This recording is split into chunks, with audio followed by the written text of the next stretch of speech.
Japanese minimalism secrets that bring lasting peace. Did you know that scientists have discovered that simply living in a cluttered room can cause your body to produce up to 30% more of the stress hormone cortisol? But there's a 400-year-old secret from Japan that not only helps you tidy your home, but also completely frees your mind from stress, anxiety, and inner chaos. Perhaps you're sitting there right now, looking around your room and feeling a gentle wave of exhaustion creeping in. Not physical fatigue, but the mental weariness that comes from facing too many things at once. Stacks of unread books, a closet overflowing yet somehow leaving you with nothing to wear, and that vague sense of living amidst chaos without knowing where to begin. Today, we're going to explore the minimalist principles of Japan, from Dan-Sha-Ri to Ma. Philosophies that don't just help you declutter your possessions, but transform how you view life, your space, and even yourself. Because in Japanese culture, organizing your space has never been just about cleaning. It's a journey toward inner balance, toward the pure beauty of simplicity. In the next few minutes, you'll discover the three-tiered approach of Dan-Sha-Ri that helps you eliminate the attachments weighing down your mind, the secret of Ma, the sacred space of emptiness, and why stillness holds more value than any possession you've ever owned. You'll also learn how these philosophies create lasting change, not just a one-time cleanup that falls back into disarray. What makes this different? While many Western minimalist methods focus on discarding items to create a more beautiful space, the Japanese approach starts from within. They sever the emotional ties to material things, so when your mind feels lighter, your home naturally becomes tidy and serene. That's the difference between cleaning and healing. If you've ever felt overwhelmed by life, your mind in disarray, and your room reflecting your inner stress, then stay with me. This video will open a new door for you, a door to the peace that could transform the rest of your life. 1. Dan-Sha-Ri, letting go with grace. Have you ever stood in the middle of your room, surrounded by piles of stuff, and felt like your mind was suffocating too?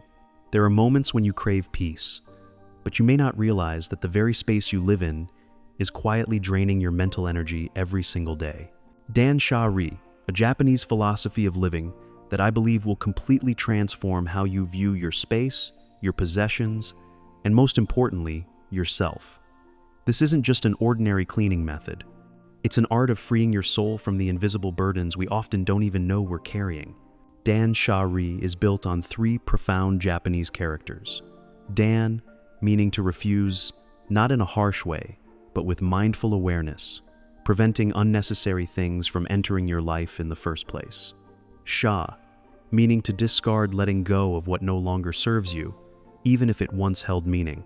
And Ri, the deepest of all, meaning to detach, releasing the emotional attachments and baseless fears of not having enough that come with letting go. Have you noticed that every item in your home is quietly speaking to your subconscious? That shirt you haven't worn since last year whispers, "Keep me, you might need me someday." That book you planned to read 2 years ago sits there, silently pressuring you. Why haven't you finished this yet? Those old gifts you don't like but can't bring yourself to throw away, they become faint reminders of guilt. Your brain, without you even realizing it, processes all these messages every single day. Studies in environmental psychology have shown that living in a cluttered space significantly increases levels of cortisol, the stress hormone, in our bodies. It's no coincidence that you feel exhausted after a day working in a messy room or struggle to focus when surrounded by unfinished things. The problem isn't just that it looks messy, it goes deeper. It's robbing you of the essential stillness your soul needs. But Dan-Sha-Ri doesn't just teach you to throw things away. It teaches you to see the true nature of your relationship with material possessions. Why do we hold on to things we don't need?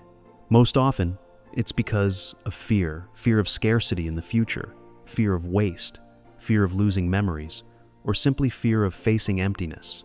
These fears, though invisible, weave unseen threads that tie our minds to the past and the future, keeping us from fully living in the present. When you practice Dan, you learn to pause before every purchase and ask yourself, will this truly make my life better, or is it just a fleeting moment of satisfaction?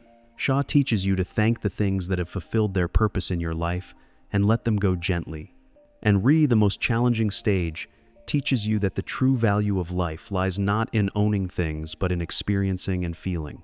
As you embrace Dan-Sha-Ri, you'll discover something remarkable. An empty space doesn't mean lack, it means opening up to new possibilities. That's when you're ready to explore the power of Ma, the art of turning emptiness into a source of serene energy. 2. Ma, the space that breathes. Ma, a beautiful concept in Japanese culture. Ma is not just empty space, but a sacred space, the breath of the soul, the moment of stillness amid the relentless rhythm of life. When you step into a traditional Japanese home, the first thing you notice isn't the furniture or decor, but the quiet, the gentle calm radiating from carefully curated spaces. A plain white wall isn't an empty spot to be filled. It's an invisible canvas where light dances, where shadows shift with the hours, where your mind is free to rest and wander. Ma appears everywhere in Japanese art and life. In inkwash paintings, the untouched white spaces on the paper aren't unfinished. They are the most vital part of the work, creating balance, giving the eyes a place to rest, and allowing the soul to feel the depth. In traditional music, the silence between notes isn't a flaw. It's the space where emotions ripple outward, where the echo of a string resonates in the listener's heart. There's a story I love about a Zen master and his student. The student asked, "Master, how can I find peace?" The master didn't answer. Instead, he poured water into a cup until it overflowed. "Master, the cup is full," the student exclaimed. The master smiled. "Exactly.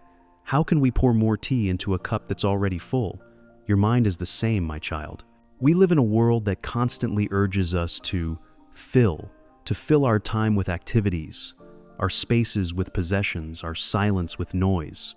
But the human mind, like the cup in the story, needs space to receive new things, to sense subtlety, to find peace. Neuroscientists have found that when the brain is allowed to rest free from constant stimulation by information or tasks, it activates what's called the default mode network. This is when creative ideas spark, memories solidify, and emotions are processed and healed. In other words, empty space isn't wasted time. It's when your mind does its deepest, most meaningful work. When you create Ma in your living space, you're giving yourself a priceless gift, the right to breathe. A bare table isn't unused. It's a space of infinite possibility. It could be where you write your morning journal, where afternoon sunlight casts a poetic glow, or simply where your eyes can rest after a stressful day. In your daily schedule, Ma is the pause between meetings, the slow walk home, the quiet moment with an afternoon cup of tea. These aren't moments of doing nothing. They're moments when your soul is free to soar, your emotions settle, and your wisdom awakens. Ma teaches us that true beauty lies in balance between presence and absence, yin and yang, movement and stillness. When you embrace the value of empty space, you stop feeling the need to fill everything. Instead, you begin to cherish the moments of peace you've created for yourself. 3. Wabi-Sabi and Ikigai. Beauty and purpose and simplicity. Have you ever bought something brand new, only to feel bored with it a few months later? Craving something more perfect to replace it? Or have you tidied your home, only to find it slowly filling up with clutter again, without knowing why? That's when you need to understand two of Japan's deepest philosophies, Wabi-Sabi and Ikigai, concepts that not only help you maintain a minimalist lifestyle, but make it a natural part of your soul.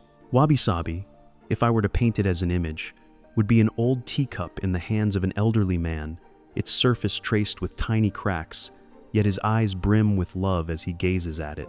Because it's not just a cup, it's the quiet mornings he's lived through, the marks of time, the story of a life fully lived.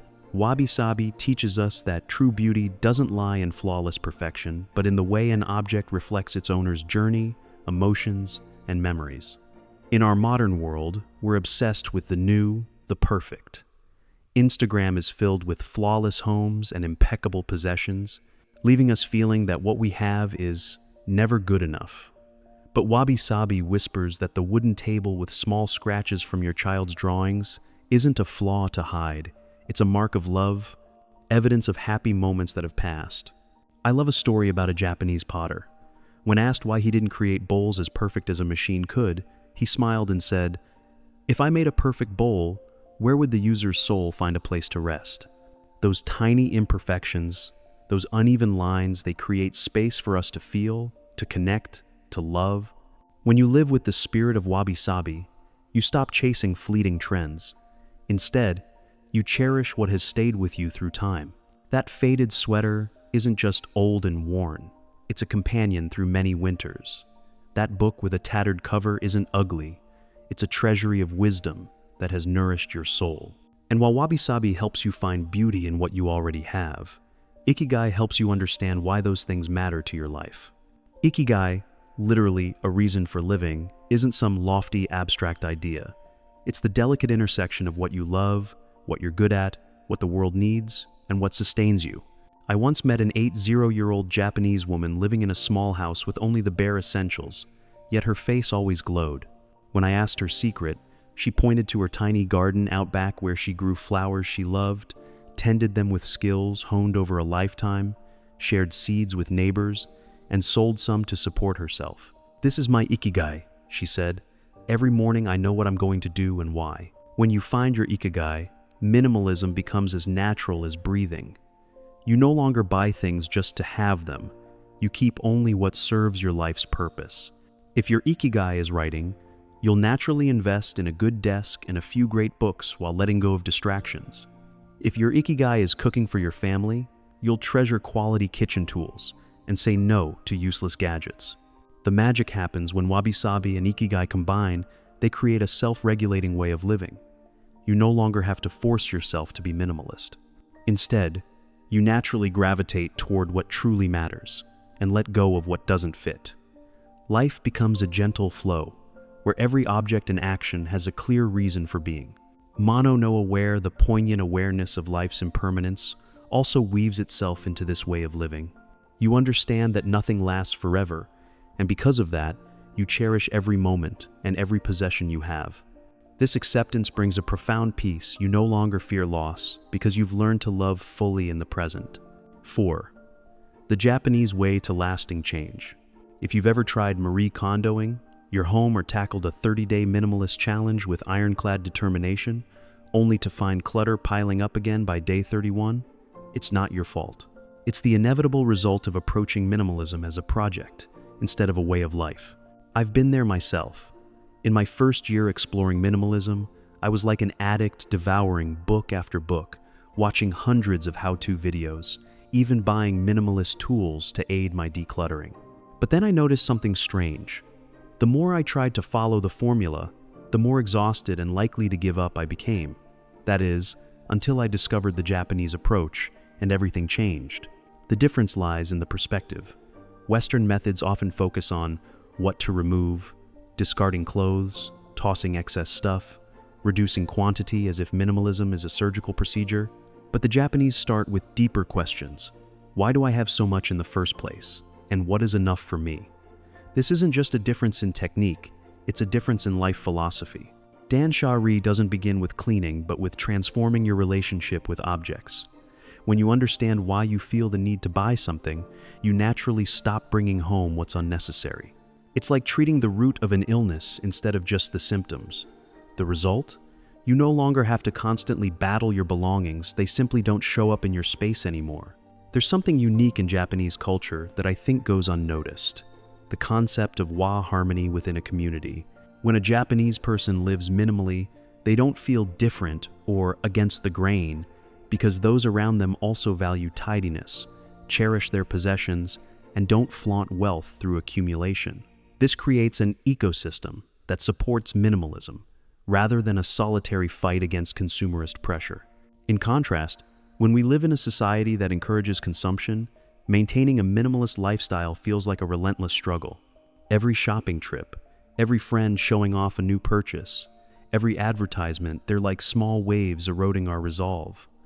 This is why so many start strong but can't sustain it. But there's a secret from the Japanese philosophy of Kaizen: continuous improvement, one small step at a time. Instead of aiming to clear out the whole house in a week, they focus on doing something small each day to improve.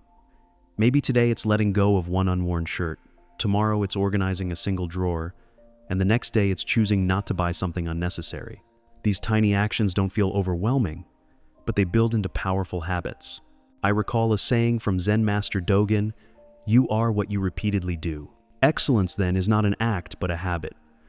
When minimalism becomes a series of small daily choices rather than a big project, it seeps into your subconscious and becomes second nature. But the most important lesson I've learned from the Japanese approach is this. Minimalism isn't about living with less, it's about living with what's right. When you understand your core values, when you know what is enough, when you have a supportive community and make small daily improvements, minimalism stops being an effort. It becomes the way you naturally live, breathe, and exist. That's why an 80-year-old woman in Kyoto can live in a small home with just a few possessions and still radiate happiness, because for her, it's not a sacrifice, but a choice of freedom. 5. Daily rituals for a still mind. The Japanese have spent centuries realizing that peace isn't something we seek, it's something we create in our daily lives. They've designed an entire ecosystem of living where space, time, and habits blend to foster a state of calm as naturally as breathing, without force. I'll never forget my first time stepping into a traditional ryokan in Kyoto. There was nothing grandiose or elaborate, just soft tatami mats underfoot, gentle light filtering through shoji paper screens, and the faint sound of water dripping from a bamboo fountain in the garden. Yet, within minutes of standing in that space, my breathing slowed, my shoulders relaxed, and my mind stopped racing with chaotic thoughts. That's when I understood it wasn't by chance. Everything was intentionally designed to let the soul come home. The Japanese know that our brains constantly process thousands of signals from our surroundings, colors, light, sounds, textures, and space. When the environment is too complex, chaotic, or overstimulating, our sympathetic nervous system stays on high alert, leaving us exhausted without knowing why. But when the environment is crafted to nurture the mind rather than provoke it, everything changes. One principle I love in Japanese architecture is the 60-40ths ratio. Only 60% of a space is used, leaving 40% as empty to give the mind a place to rest. Apply this to a living room. Instead of cramming it with chairs, tables, and shelves, you leave open spaces where light can dance, where the eyes can relax, where the soul has room to breathe. This isn't wasted space. It's an investment in mental well-being. Light, to the Japanese, isn't just for illumination, it's for healing. Instead of harsh LED bulbs, they favor soft, indirect light from washi paper lanterns, sunlight filtering through bamboo blinds, or the flicker of candles at night. This light doesn't just spare your eyes from strain, it signals to your brain that it's time to quiet down, to settle. What struck me most, though, is how the Japanese turn ordinary tasks into active meditation. Usuji, the art of cleaning, isn't just about a spotless house. It's about a clear mind.